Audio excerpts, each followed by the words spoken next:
You've been asked to increase a resident's muscle strength and joint mobility with passive range of motion exercises. The best example of this type of treatment would be A. Having the resident move the arm in a circular direction while you time short intervals. B. Having the resident lift small objects in short intervals. C. Gently holding the resident's arm and smoothly moving it in a circular motion. D. Using resistance exercises on a resident's arm.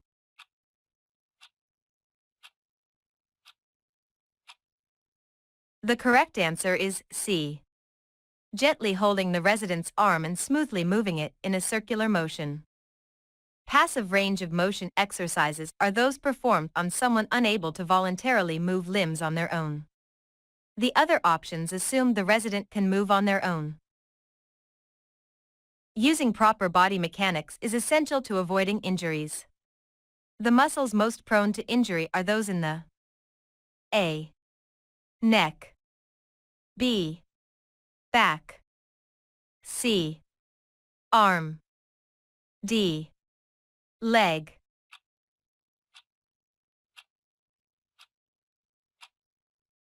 The correct answer is B. Back. Lower back muscles are the most susceptible to injury from improper body mechanics. The other options are additional areas of injury, but the back is the most frequent area. The best way to encourage a resident's independence is to A. Let resident roommates help one another do their morning care routine. B. Let a resident begin the morning care routine and then assist if they need it. C. Wait until a resident is soiled and then clean it up so he or she might be more motivated to try to make it to the bathroom independently. D. Provide the items necessary for the morning care routine and then leave the room so the resident is motivated to begin on his or her own.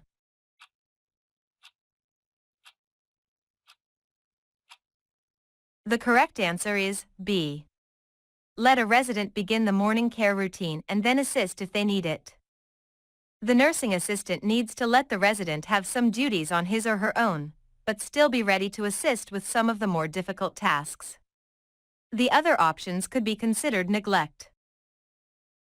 An assisting device does not help with A. Dressing, B. Moving around, C. Restraining, D. Eating.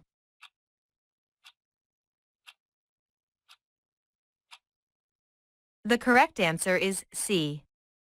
Restraining. Assisting devices such as canes, reaching rods, braces, and splints are products that make tasks and activities easier to perform. Restraining does the opposite and impedes movement. When a resident has a rehabilitation plan of care, your role may be to A. Assist the client in his/her rehabilitation or retraining activities. B. Give the resident shorter times to complete tasks to speed up recovery. C. Do more tasks for the resident than usual. D. Administer pain medications.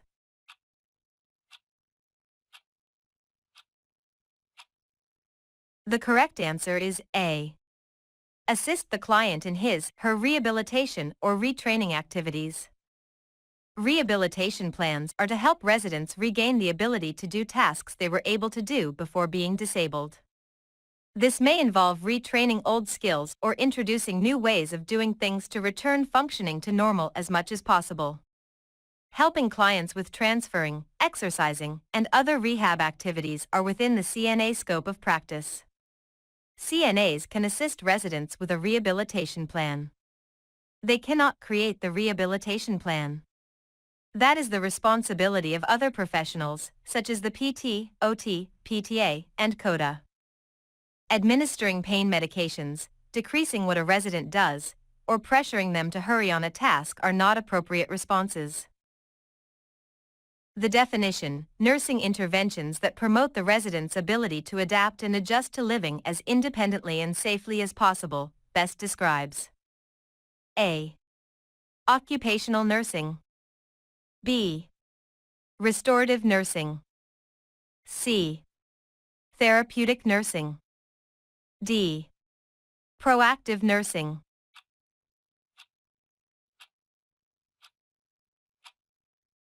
The correct answer is B. Restorative nursing. Restorative nursing is a defined area of nursing that goes beyond rehabilitation. Some normal function may never be recoverable, and the patient may need behavioral or cognitive activities that help him or her learn how to deal with an issue that is unrecoverable. The other choices are not defined areas of nursing like restorative nursing, but they may be involved in the process of restoration. You are a nursing assistant and a resident you are assisting with ambulation has pain while using splints. The best response is to A.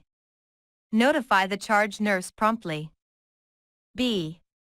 Tell the resident that the pain is normal until they adjust to the splint. C. Administer topical pain medication to the area that is sore. D. Tell the resident that this is a sign that he or she overdid the therapy and should shorten his or her time on the floor.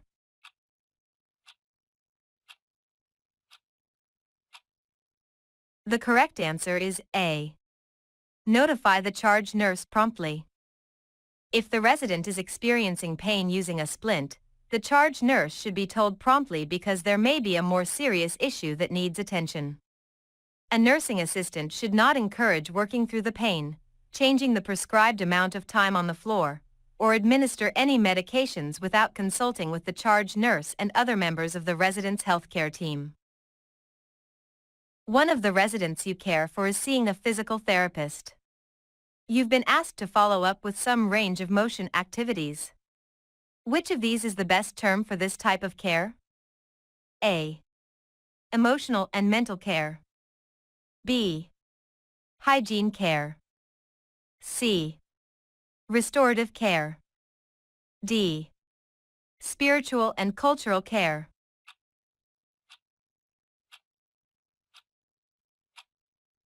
The correct answer is C. Restorative care. Range of motion activities are used as a therapy to restore or maintain mobility and flexibility and are an important component of restorative care. The other answers are incorrect.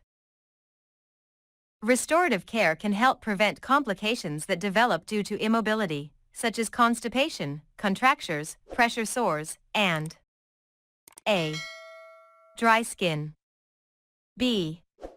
Labored breathing. C. Low blood pressure.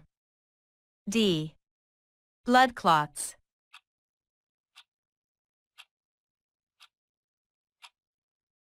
The correct answer is D.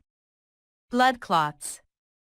Blood clots are a serious complication of immobility that restorative nursing helps to prevent. The other symptoms are all incorrect, as related to immobility. To turn upward defines which of these terms? A. Lateral. B. Eversion. C. Supination. D. Extension.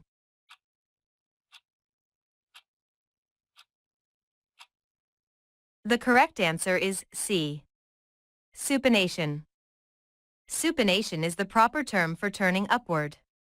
Lateral is incorrect because it means to the side. Extension is defined as straightening and eversion is turning outward. Which of these is the best example of restorative care skills? A. Use of a denture soaking dish. B. Use of pads or adult briefs for incontinence. C. Use of a heating pad for a stiff neck. D. Use of adaptive, assistive, and therapeutic equipment.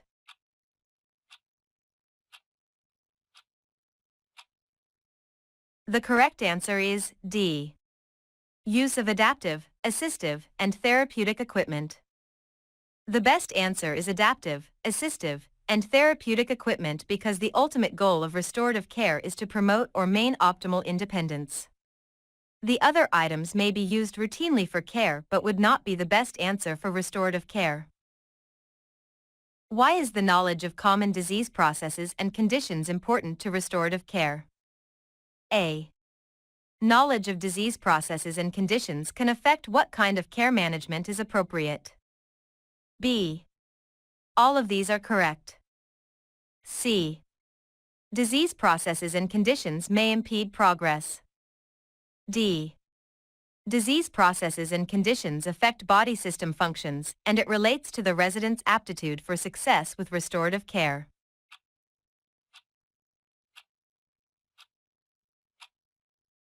The correct answer is B. All of these are correct.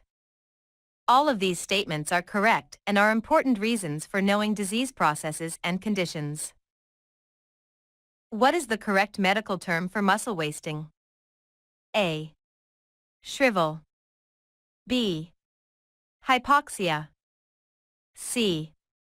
Atrophy. D. Anorexia.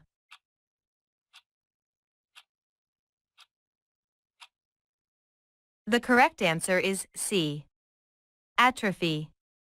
While muscles that waste away do shrivel, the correct medical term is atrophy.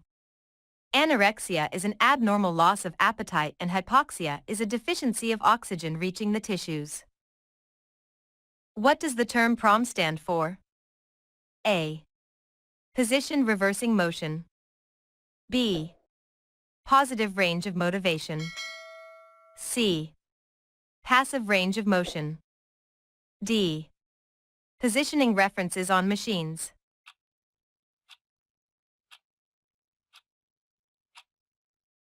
The correct answer is C. Passive range of motion. Passive range of motion is used for motion that is assisted, which helps to prevent atrophy, increase circulation, and create mobility. The other answers are incorrect. What is the difference between abduction and adduction? A. Abduction requires 2 or more persons and adduction can be done with 1 person. B. Abduction is moving the extremity away from the body and adduction is moving it toward the body. C. Abduction involves moving the entire body and adduction involves moving an extremity. D. Abduction moves the extremity toward the body and adduction moves it away from the body.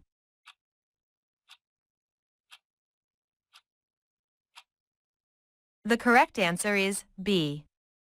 Abduction is moving the extremity away from the body and adduction is moving it toward the body.